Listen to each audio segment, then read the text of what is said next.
Je prendrai très brièvement la parole pour clôturer cet hommage.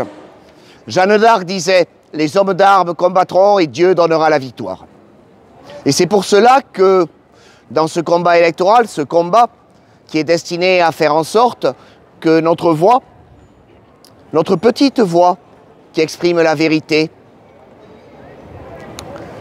soit entendue.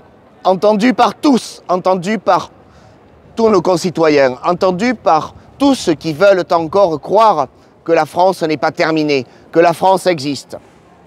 Le symbole est fort. Cette petite bergère de Lorraine, cette petite bergère à qui personne ne voulait croire, s'est levée, sans doute illettrée, sachant à peine signer.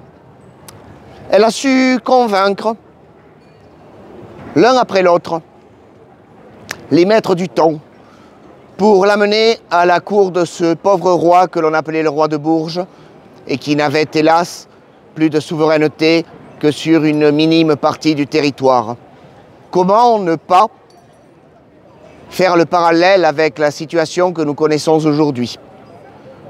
Cette petite voix s'est levée, s'est amplifiée, est parvenue jusqu'aux oreilles des Britanniques, des Anglais, à qui elle a dit « Je vous aime, chez vous.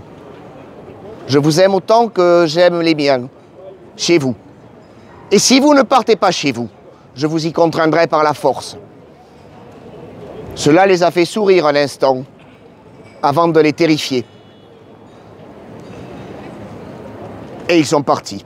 Certes, ils sont partis après lui avoir fait un procès inique en sorcellerie. Procès durant lequel son bon sens, sa parole claire, pure et simple, a étonné jusqu'à ces docteurs de l'Église qui s'étaient fait juges en trahissant ce pourquoi ils étaient pourtant censés servir.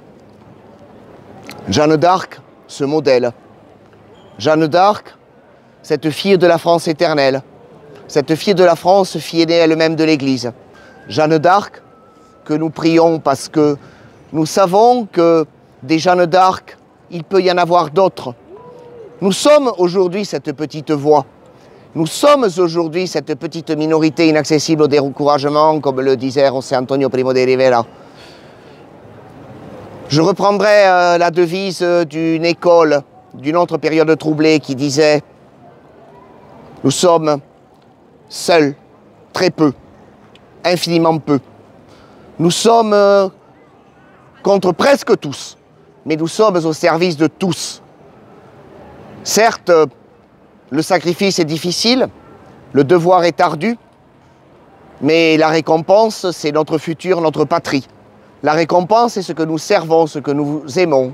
Notre combat, c'est celui de l'amour de la patrie, de la grandeur de la France éternelle et de la restitution à l'Europe de son destin, de son unique destin, celui de plus grande civilisation au monde, celui de civilisation qui porta la lumière au monde.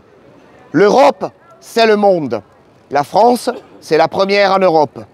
C'est pour cela que je vous appelle à servir et servir encore, à combattre, à lutter pour que cette liste puisse se concrétiser, à faire en sorte que notre parole soit de nouveau audible.